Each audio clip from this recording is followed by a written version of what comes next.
हाँ तो बच्चों, लास्ट टॉपिक पे अपन ने ख़त्म कर दिया था ग्लोमेरुलर फिल्ट्रेशन और अब हम स्टार्ट कर रहे हैं सेलेक्टिव रीअब्जॉर्प्शन। तो लास्ट टॉपिक हमने जब पढ़ा तो हमने कहा था कि हमारे पास एक चीज़ बनी थी जिसका नाम था ग्लोमेरुलर फिल्ट्रेट, गुच्छीय निश्चंद जिसको कहते हैं। ठीक है, ग्लोमेरुलर फिल्ट्रेट बना था।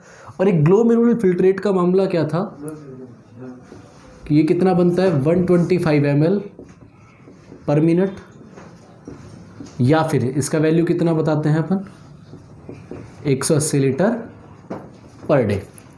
हमने बात भी की थी रोज़ का 180 लीटर पर डे अगर फिल्ट्रेट बन गया और वो पूरा का पूरा हम जाने लग जाएंगे तो बहुत सारी प्रॉब्लम आ जाएगी। जैसे कि भाई हमारे घर में 5 लोग हैं, 180 लीटर पर डे के हिसाब से गए तो ऑलमोस्ट 1000 लीटर हो गया, 2 प्लास्टिक की बड़ी टंकियाँ भर जाएगी देखा जाए तो। और ऐसे हम पूरे भारत की बात करें कितने लोग हैं भाई, 130 करोड़ लोग हैं और वो सारे लोग 180 लीटर जाते रहे तो ये तो एक दिन की बात है। स्कूल में समस्या, पूरे देश में समस्या, और दुनिया की तो हाल ही बेहाल हो जाएंगे। हमको पता है कि 70% दुनिया में पानी है, फिर 70% नहीं होएगा, फिर 120% पानी हो जाएगा दुनिया में, 100 से भी ऊपर चला जाएगा। थ्रेशोल्ड वैल्यू वगैरह सब खत्म, चारों तरफ पानी ही पानी, और पानी भी दुर्गंध युक्त। समझ सकते हो आप लोग कि इतना हो जाए तो फिर क्या चीज़ें हैं जो नहीं हो पा रही। तो बेटा फिर भी हमारा यूरिन का जो रिलीज है ना पर डे का, हम रोज़ का जाते हैं 1.5 लीटर से 1.8 लीटर, पूरे दिन में इतना हम जाते हैं एवरेज। कभी कभार बहुत तेज़ ठंड पड़ रही है, बार बार पानी पी लिया, फिर कुछ ज़्यादा ही समस्या आ गई तो स्कूल के अंदर जो बच्चा होता है पढ़ने वाला वो ज़्यादा जा सकता है। नाम तो ये हो गया कि ज़्यादा जाएगा, हर लेक्चर में जा रहा है वो, चाहे उसको लग रही है चाहे नहीं लग रही, वो जाएगा 1.8 लीटर ही। ऐसा नहीं है कि मान लो 6 लेक्चर है और हर लेक्चर में बच्चा जा रहा है तो हर बार जाके ऑलमोस्ट चलो भैया 300-400 ml वो रिलीज़ करके आ गया तो दोपहर तक कर लिया। वो सिर्फ अपने चाड़े करने चाहता है तो जा जाता है, कोई दिक्कत नहीं है। लेकिन जाएगा वो कितना 1.5 से 1.8 लीटर, ये एवरेज आता है। तो फिर ऑलमोस्ट जो 180 लीटर का था तो 99% क्या हो गया, एब्जॉर्ब हो गया। क्या हो गया बेटा, एब्जॉर्ब हो गया। 99% absorb by renal tubules actively और पैसिवली। तो एक्टिव प्रोसेस से होगा या पैसिव से, जिसमें एनर्जी यूज होगी या फिर एनर्जी यूज नहीं होगी। इसको ही हम क्या कहते हैं, सेलेक्टिव रीअब्जॉर्प्शन। क्या कहते हैं इसको, सेलेक्टिव रीअब्जॉर्प्शन। सीधा रीअब्जॉर्प्शन भी आप लिख सकते हो, लेकिन सेलेक्टिव रीअब्जॉर्प्शन क्यों कह रहा हूँ, क्योंकि भाई हर चीज़ का रीअब्जॉर्प्शन थोड़ी किया। अगर सबका ही रीअब्जॉर्प्शन कर ले तो 1.5 लीटर भी नहीं 0 लीटर आ जाता है, लेकिन फिर भी कुछ तो गया ना, और कुछ हमने वापस अब्जॉर्ब कर लिया, तो इसलिए सेलेक्टिव होता है, सेलेक्ट करते हैं। तो यही सेलेक्टिव रीअब्जॉर्प्शन होता है। ठीक है, ये अभी तक एनसीईआरटी के डाटा की बात मैंने की है। ठीक, अब एनसीईआरटी ने जो हमको सेगमेंट देकर छोड़ रखा है वो कहा है कि एक्टिवली तो किस किस का होता है, ग्लूकोज का, अमाइनो एसिड का और सोडियम का, इनका एक्टिवली होता है, यानी इसके लिए एनर्जी आपको चाहिए होती है। ठीक, फिर बात कही पैसिवली। पैसिवली किसका होगा, नाइट्रोजनस वेस्ट। नाइट्रोजनस वेस्ट में जैसे कि आपका यूरिया हो गया, यूरिन हो गया, एप्योरिक एसिड हो गया, ये नाइट्रोजनस वेस्ट जो है वो पैसिवली बिना एनर्जी के जाएंगे, डिफ्यूजन कर जाएंगे या फिर फैसिलिटेटेड डिफ्यूजन कर जाएंगे। फिर एक चीज़ और लिख रखी है एनसीईआरटी ने कि जो वाटर है वो क्या हो जाता है, पैसिवली एब्जॉर्ब हो जाता है। कहाँ पे, इनिशियल सेगमेंट ऑफ नेफ्रॉन, जो स्टार्टिंग के जो सेगमेंट है ना वहीं पर ये रीअब्जॉर्ब हो जाएगा। जैसे कि 80% के ऑलमोस्ट पीसीटी में हो जाता है। इसके अलावा जो हेनले का लूप था उसके अंदर ये प्रोसेस हो जाएगा, ये हमको पता है। फिर क्या है कि भी अलग अलग तरह के सबस्टेंस है, कितना एब्जॉर्ब होते हैं कितना एब्जॉर्ब नहीं होते हैं, उस हिसाब से हमको सबस्टेंस दिए गए हैं रीअब्जॉर्प्शन के हिसाब से। तो सबसे पहले हम बात करें हाई थ्रेशोल्ड सबस्टेंस। एनसीईआरटी में इसकी बात नहीं की है, फिर भी मैं आपको कुछ कंसेप्ट बचेंगे इसलिए मैं बता रहा हूँ कि भाई ये क्यों हमने बात की है। तो हाई थ्रेशोल्ड वैल्यू क्या होते हैं, जिनका, ऐसे सबस्टेंस जिनका क्या होता है 100% रीअब्जॉर्प्शन होता है। क्या होता है भाई, 100% रीअब्जॉर्प्शन। तो 100% रीअब्जॉर्प्शन का मतलब क्या है कि ये ऐसे सबस्टेंस है हम नहीं चाहते कि ये हमारे यूरिन के साथ बाहर जाए। आगे बात समझ में, हमें चाहते हैं कि हमारी बॉडी के अंदर रहें। क्लियर हो गई बात। ऐसे सबस्टेंस दो मेनली हम पढ़ते हैं, पहला तो है, एग्जाम्पल की बात करें, ग्लूकोज और एक है अमाइनो एसिड। क्या है बेटा? ग्लूकोज और अमाइनो एसिड। हम चाहते हैं कि ग्लूकोज हमारी बॉडी में रहे और अमाइनो एसिड भी हमारी बॉडी में रहे। क्लियर होगी बात? अब देखो हम क्यों चाह रहे हैं कि ग्लूकोज हमारा खाने पीने का चीज़ है और हम साला ग्लूकोज, हमने रोटी खाई, खाना खाया, खाना खाने के बाद ग्लूकोज बना, खाना खाने के 15-20 मिनट बाद, आधे घंटे बाद हमको टॉयलेट लगी, हम गए, ग्लूकोज यूरिन के साथ ही चला गया। लो हो गई ऐसी तैसी, हो गई कि नहीं हो गई? ग्लूकोज चला गया। प्रोटीन खाया, अमीनो एसिड था वो भी चला गया, तो हमारे पास ना कार्बोहाइड्रेट बचा ना अमीनो एसिड बचा। तो ये हम क्या चाहते हैं कि वापस रीअब्जॉर्ब हो जाए। एक बार तो अब्जॉर्प्शन डाइजेशन में आपको मैंने पढ़ा दिया कि एक बार तो अब्जॉर्प्शन वहाँ हो गया, ये दोबारा हो रहा है, इसलिए अपन इसको रीअब्जॉर्प्शन कहते हैं। और इनका 100% होना चाहिए रीअब्जॉर्प्शन हमारी बॉडी में। हम नहीं चाहते कि ये बाहर जाए, ठीक है। लेकिन इसकी भी एक लिमिट होती है कि जहाँ तक ये रीअब्जॉर्ब हो सकता है उस लिमिट को हम कहते हैं रीनल थ्रेशहोल्ड। क्या कहते हैं? Renal threshold. और मैं ग्लूकोज का रीनल थ्रेशहोल्ड आपको बता दूं कि ये होता है 180 mg/100 ml, जो हमारा फिल्ट्रेट होता है ना उसमें, ठीक है, नेफ्रिक जो फिल्ट्रेट होता है उसके अंदर हर 100 ml पे 180 mg होता है। अब अगर 180 mg से ज़्यादा बन रहा है ना ये, तो ये बाहर जाएगा। क्या होगा? तो ये बाहर जाएगा। और 180 mg ज़्यादा बनने का मतलब क्या है कि आपकी बॉडी में ग्लूकोज की मात्रा बढ़ गई है, और ग्लूकोज की मात्रा बढ़ने का मतलब है आपको हो गया है डायबिटीज़। क्या हो गया है? डायबिटीज़। तो डायबिटीज़ मेलिटस, और उस यूरिन के साथ डायबिटीज़ दिखाई देगा, उसको हम कहते हैं मधुमेह या फिर शुगर की बीमारी है, डायबिटीज़ मेलिटस हम उसको कहते हैं। फिर उसके लिए इंसुलिन वगैरह का मामला चलता है, वो चल गया। आगे बात समझ में? और जो जितना मैक्सिमम उसको अपन रीनल थ्रेशहोल्ड वैल्यू कहते हैं। फिर आते हैं लो थ्रेशहोल्ड सब्सटेंस। ये जो हैं रीअब्जॉर्ब होते हैं बहुत कम अमाउंट में, रीअब्जॉर्ब्ड इन वेरी लेस अमाउंट, जो बहुत कम मात्रा में रीअब्जॉर्ब होते हैं, बहुत कम में, और ट्रांसफ़र उसको चलता रहता है। एग्जाम्पल है इसका यूरिया। क्या है भाई? यूरिया। अब आपको होगी कि भाई हमको यूरिया तो निकालना है, तो रीअब्जॉर्ब क्यों हुआ?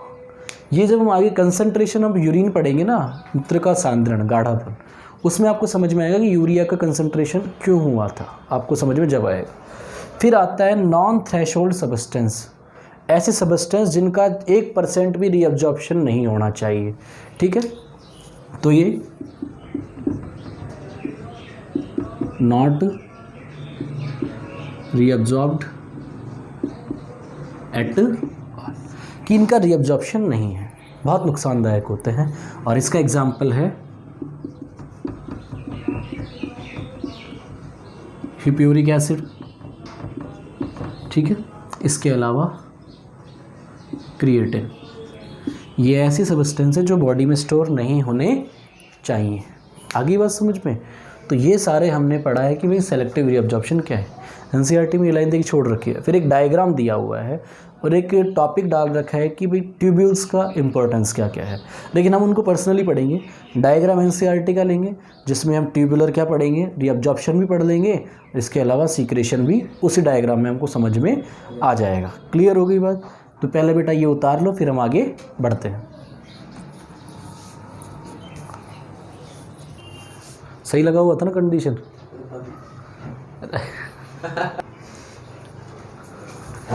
हाँ तो बेटा आगे अपन देखें। अब अपना वही टॉपिक चल रहा है, कंटिन्यू है, सेलेक्टिव रीअब्जॉर्प्शन। तो रीअब्जॉर्प्शन जो है वो 3 जगह मेनली है।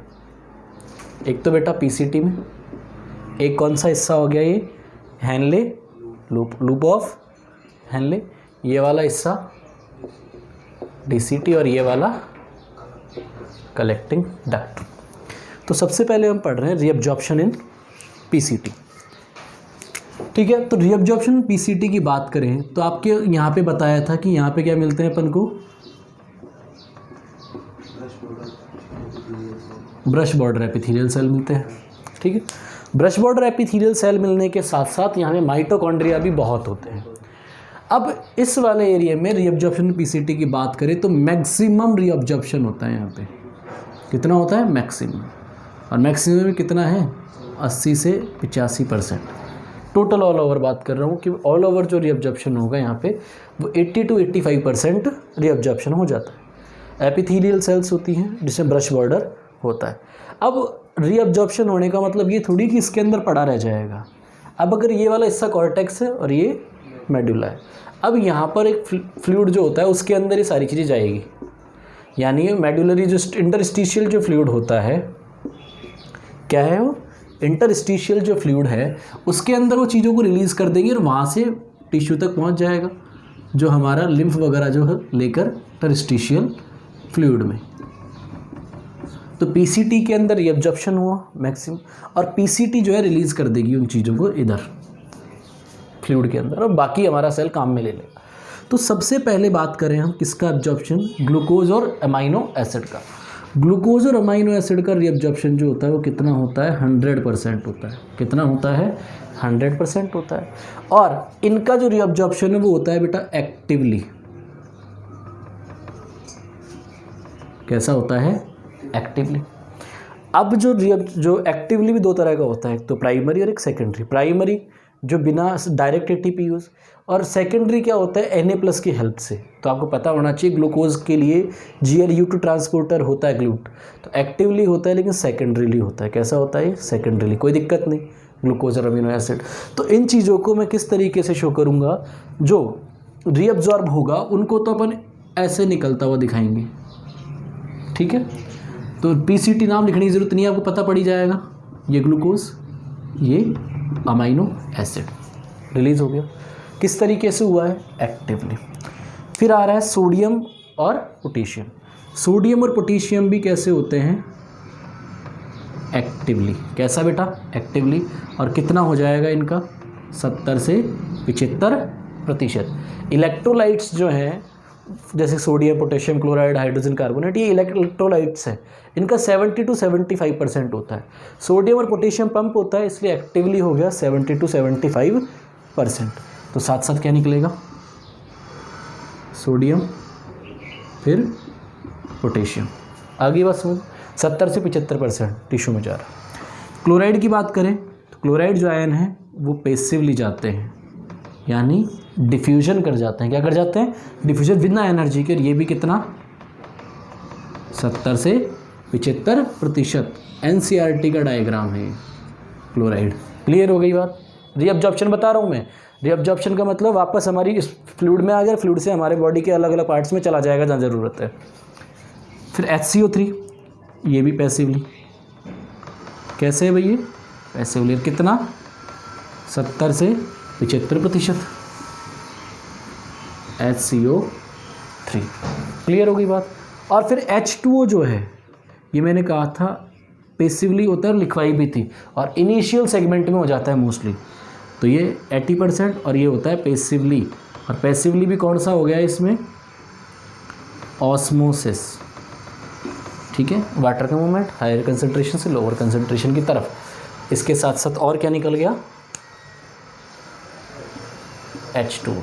तो ये चीज़ें रीअब्जॉर्ब हो गई पहले सेल में, और सेल से आ गई बाहर इंटरस्टिशियल फ्लूइड में, और आगे पहुंच जाएगी, यानी अपनी बॉडी में वापस निकाल दिया। पूरा का पूरा पानी बॉडी से जाना नहीं चाहिए, वरना 70% पानी है बॉडी का, सब निकल जाएगा।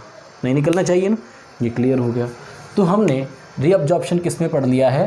पीसीटी के अंदर पढ़ लिया। क्लियर हो गई होगी बात।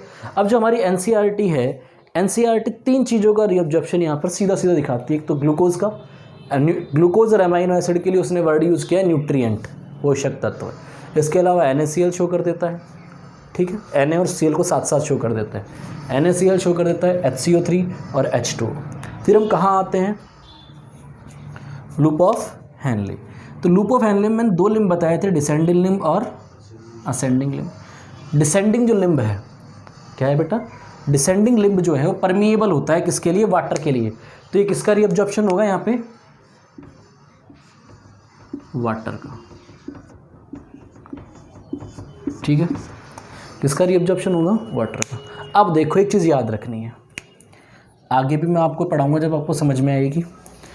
कि यहाँ पर जो कंडीशन रहेगी ना अंदर वाले फ्लूइड की और बाहर वाले की, तो ये हो जाती है कंडीशन आइसोटोनिक, मतलब दोनों बराबर है। लेकिन जैसे जब नीचे आएंगे तो H2O बाहर निकलेगा बेटा और सॉल्यूट अंदर रह गए। पानी जब बाहर निकलता है तो अंदर का फ्लूइड कैसा रह जाएगा, गाढ़ा रह जाएगा। तो इंटरनली तो क्या हो जाएगा, कंसंट्रेशन बढ़ जाएगा और यहाँ पर आते आते ये सॉल्यूशन जो है ये H2O जो हो जाएगा, इसके अंदर का मटेरियल ऑस्मोलरिटी जनरेट हो जाएगी, यानी हाइपरटोनिक कंडीशन आ जाएगा और यूरिन आगे बढ़ते बढ़ते हाइपरटोनिक हो जाता है। क्लियर हो गई बात समझ में? तो यहाँ पे H2O का क्या हो गया, रीअब्जॉर्प्शन हो गया। तो किसका रीअब्जॉर्प्शन हुआ यहाँ पे, H2O का हमेशा पैसिवली ऑस्मोसिस से। असेंडिंग लिम्ब की बात करें जो चढ़ रहा है, तो असेंडिंग लिम्ब में ये तो कौन सा सेगमेंट है, थिन। कौन सा है बेटा, थिन, और ये वाला है थिक। ठीक है, अब थिन के अंदर क्या हो जाता है, NaCl, और थिन के अंदर जो NaCl है वो जाते हैं पैसिवली। कैसे जाएगा, पैसिवली। तो थिन की बात करूँ तो यहाँ पे क्या निकला है, NaCl, और वो कैसा निकला है, पैसिवली रीअब्जॉर्ब हो गया। थिक के अंदर बात करूँ तो एक तो होता है Na+ का और एक होता है K+ का।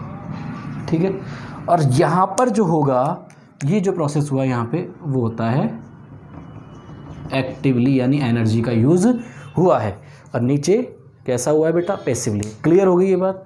तो ये हमने हैनले के लूप में क्या देख लिया, रीअब्जॉर्प्शन। और थिक के अंदर कैसा है,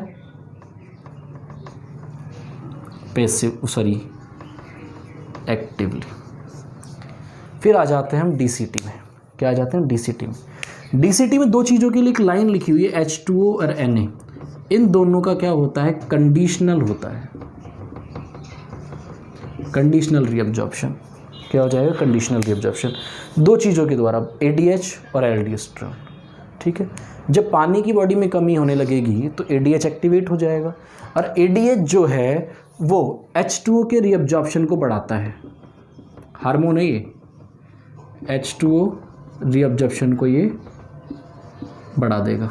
ठीक है, क्या हो गया, H2O का रीअब्जॉर्प्शन होता है, तो यहाँ से क्या निकलेगा, बॉडी क्या रीअब्जॉर्ब होएगा, H2O। तो सीधी सी बात हो गई, H2O। इसके अलावा सोडियम होगा। क्या होगा, सोडियम। क्या होगा बेटा, सोडियम। सोडियम जो है वो निकलता है पोटेशियम के एक्सचेंज में। किसके एक्सचेंज में, पोटेशियम के एक्सचेंज में निकल जाएगा। और एक और जो चीज़ है वो है HCO3-। कोई दिक्कत नहीं है, H2O, Na और HCO3, और Na जब जा रहा है तो साथ साथ क्या जाएगा, Cl- भी जाएगा। तो NaCl, HCO3 और H2O, तो ये सारी चीज़ यहाँ पर निकलती हैं। आ गया भाई ADH और एल्डोस्टेरोन। क्लियर हो गई बात, एल्डोस्टेरोन के इफेक्ट में और एल्डोस्टेरोन के इफेक्ट में, इसलिए हम इसको कहते हैं कंडीशनल, शर्तीय पुनरावशोषण। क्या कहते हैं इसको, शर्तीय पुनरावशोषण। शर्त के साथ कि ज़रूरत होने पर ये एक्टिव होता है, वरना कोई ज़रूरत नहीं है। अब फिर आता है ये कलेक्टिंग डक्ट। कलेक्टिंग डक्ट भी ADH के, ये भी ADH के साथ काम कर रहा है और ये वाला भी ADH के। तो इससे क्या जाएगा,